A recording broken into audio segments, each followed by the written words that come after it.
Everyone doesn't like change at first, but then once you give it a chance, sometimes people didn't like me in this lot at first. Remember? In fact, I've got one here. I went from not a fan to hearing you consistently improve to become an excellent broadcaster. See, after 20 years, I'm finally there. Good luck out there. Come back soon. And Starmer is busting middle-class aspirations because he's a communist ideologue and always was, says Rico in W9. And Simon in Portsmouth says, as much as I love you, and I wake up especially to listen to you, please do some papers. Which I think is fine. So shall we do a couple of stories from the newspaper? Let's do a couple of stories. Because, okay, then. We've got here the Sunday Times, and everyone is talking about what is coming up in this budget, which is a very, very depressing thing. If I were you, I'd be more depressed about the budget than me. And apparently now, Rachel from accounting, which is now what I call her, she's sort of now starting with that stupid hairstyle of hers, starting to look now the love child of a Playmobil character and Ronald McDonald, because they've given her a silly new red hairstyle. She's preparing to usher in a new era of prudence. Apparently she's going to get rid of scrapping the £2 cap on bus fares. So at a time where they're telling everyone that they need to be more environmentally friendly, Rachel from accounts is telling everyone that the bus fares need to go up in price. Now, there's a petition going around at the minute, and I've signed it, so we have to do that. Do you know, I do sign these petitions, and I feel very strongly about so many things, and I you know, you have to sort of like walk the walk, talk the talk, and all the rest of it. And they are effective. So let's just keep going, because bit by bit we can chip away. And I hope, I don't know, perhaps they're too arrogant, but I do hope that they will kind of read the room a little bit by seeing the response and the reaction to things like this. They won't. And also... Well, if they want to stay in, they're going to be creepy and they'll want to be a little bit more popular than they are. Apparently, the national insurance rise as well is going to increase the cost of hiring a new employee by £600 per average salary. Meanwhile, the Mail on Sunday are talking about Keir Starmer's apparent double lie over a £40 billion tax blitz, because he said that the budget would not be a war on Middle Britain, nor break Labour manifesto promises, both of which are complete and utter lies. It's always been a war on middle management, middle earners, you know, the Shire dwellers. It doesn't always has been any sense. I mean, this is the point. And also, I put out a tweet last night about this, and it was regarding the landlords. And this was the tweet I put out. I said, I can't stress enough, if you hammer landlords with higher taxes or expensive unnecessary regulations, it'll mean one of two things. They'll put rents up to cover those costs. Which they're already doing and have done. Or they'll sell, meaning fewer rentals and higher rents. So it's so easy to see that there are changes. And there is a third consequence of this, which I didn't mention in the tweet, but this worries me more than any of this, right? It is only going to become profitable soon for landlords, rather than at the moment, right? And I'm very up on these statistics because I'm a landlord, right? 22% of properties on the market here in London at the moment are buy-to-lets that are being sold by landlords. 45% of landlords, so that's nearly half, own one property. They are a private landlord.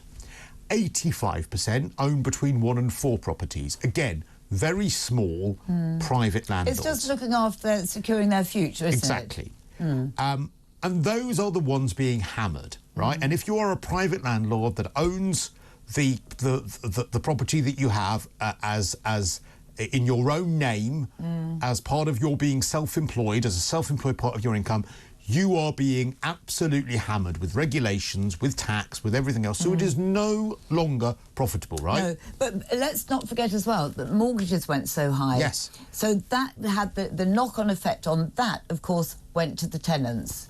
But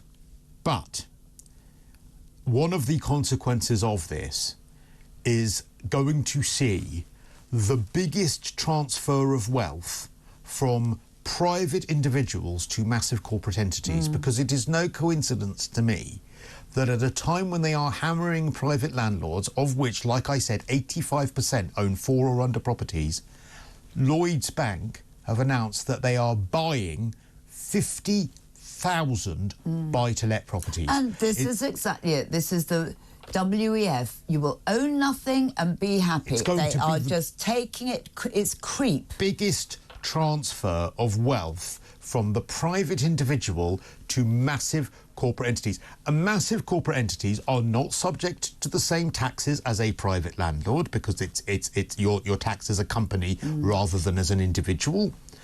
Massive corporate entities will cut the services they offer to the bone in order to just focus on profit, and you will end up in a situation where tenants are no longer dealing with that private landlord that has 1 or 2 properties, but with John Lewis, Tesco, Lloyds Bank, those sorts of massive corporations. So not only will we see tenants needing to deal with them when it comes to their properties, but you will also see a transfer of wealth from those private individuals who are enjoying that aspiration of owning a property. That wealth will end up in the hands of massive corporations. But this is what's happening. It's happening so slowly, but it's been happening for years and years and years, and suddenly we're seeing it actually coming to fruition. And so how the people who replied to my tweet last night, who are on the left of politics, are saying this is brilliant, landlords, greedy parasites, they're going to end up out in the market.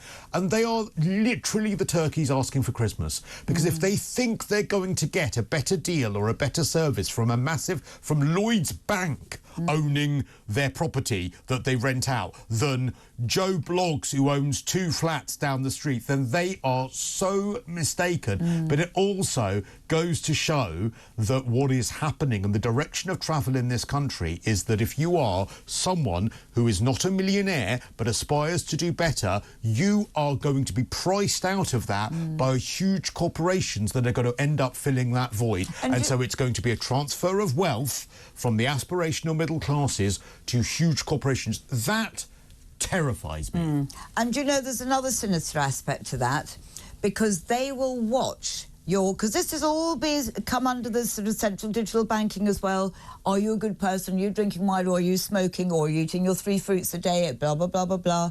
And then they will grade you, and then you will get priority in that building as opposed to another person. So they will select. Honestly, I just see just doom and gloom, and it's total control, and that's what they're doing. And it's absolutely just outrageous. It's outrageous, and I wish people who voted for these morons will see what is happening, because it will not be better for the middle classes. It won't be better for anybody. It won't be better for anybody. And actually as well, and I include the Tories in that, because the Tories were the one that first brought in, and at a time when we should be incentivising people in the middle classes, and it's going to be the same. Now, I spoke about it in the context, and I say this, I implore you, as one of my final times in this slot, I implore you to listen to this. This is not just about landlords, right? What are we going to see when it comes to private education? Well, again, those people who are hedge fund managers, who are extremely wealthy, they're still going to be able to send their children to private schools. It's going to be the people who are trying to have social mobility who are going to suffer as a result of that. Pensioners, those millionaire pensioners, those pensioners who have got millions in the bank, they're not going to be affected by the winter fuel payments. It's going to be those aspirational middle class ones. We are going to see a reshaping of this country that either sees people incredibly poor or incredibly rich, and the wealth divide will be bigger than ever from the very party, assisted by the Tories, I have to say as well, that has always claimed to be absolutely against all of that. And that is absolutely terrifying to me, and it should be to you. And that is why, another reason why you need to stay listening to Talk, because actually we are one of the few stations which are going to be telling you all of that. Love you dearly, but you've been woeful this morning at getting me to 1,000 subscribers on YouTube by the end of the programme, because we are at 720. You are 280 short, and we've got... Well, what time does the show end? Oh, hang on, I should know that by now. What time does the show end? Oh, 7 o'clock. And so, frankly, you've got now 8 minutes to get me 280 subscribers. How does that work? What's that per minute? That's about 40 a minute. Yeah, no. Yeah, it is. 8 fours are 4, 8, 16, 24, 32. Yeah. Is it how many are you short of? Did you say? 200? 280, 279 280 into 8 minutes, yeah. Yeah. So it's going to be about 35 a minute. Yeah. Bit more. Yeah. Come on then. 35 a minute. By the way, what we were just talking about, Sean says, I work in property, and you've absolutely nailed the state of the rental market. Tenants will be punished when the big players are the landlord. All the extras that landlords currently do will be gone, and they will be pushing for profit each and every month rather than investment for their retirement, says Sean in Gloucester. Well, why do you think, Sean? You're absolutely right. Yeah, Lloyds Bank have made another step in the last couple of months to become the UK's biggest landlord. So it was so bizarre last night when I was arguing about this online, because I actually had people on the left of politics saying this is brilliant that landlords are leaving the market. I said, but this is what's going to happen. They don't get it. And they're being led by the hand. They're like lambs to the slaughter. They don't see the bigger picture. But I ended up in this absolutely bizarre situation where I would say, well, you know, look at this story. This is Lloyds Bank buying 50,000. And they'd say, well, that's great, because it's easier to deal with corporate institutions than private landlords. So they've sort of tied themselves up in knots where you have people on the left of politics now arguing that massive corporate entities are better to own things than the individual. And what kind of mind gymnastics, if you're ideologically on the left, do you have to work your way into to believe that Lloyds Bank owning your property that you live in is better than Fred Bloggs down the road, who has one property for his retirement? This is a sweeping statement, but an awful lot of left-wing voters will be probably in council houses. I think I might be right statistically. Well, I don't think there are enough council houses to... without private landlords, we've picked up the slack. Yes, but there have been. And therefore, it is a culture. And that's acceptable. What are you doing in here? Oh, hang on. It's... Ooh. Oh, it's... Oh, we've got visitors. Hang on. It's Phil Dave. Yeah! Hello. Was that the sound of a cock crowing that I just heard? What is that? Oh, it's a party event. I thought that was the sound of a cock crowing first thing, because, you know, it is nearly breakfast. How delightful, I'm sure.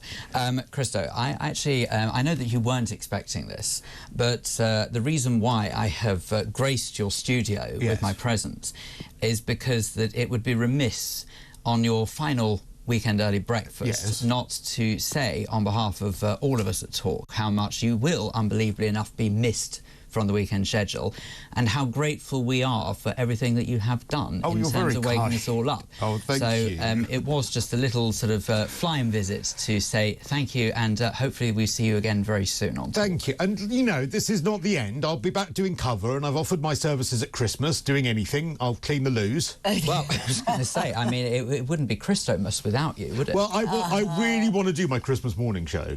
I have said that. I mean, I don't know whether they're planning on doing a Christmas morning show, because I can neither confirm nor deny this, but let's put it this way. It would be quite nice that if traditions could be maintained. Yeah, I think it would be nice to do that, because, as you know, and I know that you are a very big fan of my Christmas sack. I can't deny it. You are a particular fan of that, Phil. I'm highly confident it has brought a lot of pleasure to a lot of people. Thank you, so there you go. Thank you for that. That's very, very kind. Anyway. What kind words. Thank you. And yes, this is not goodbye. It's I do need to duck out, though, because I've got to make room for David Bull, who's coming in. Oh, OK. Well, must you? Thank you. Thank you.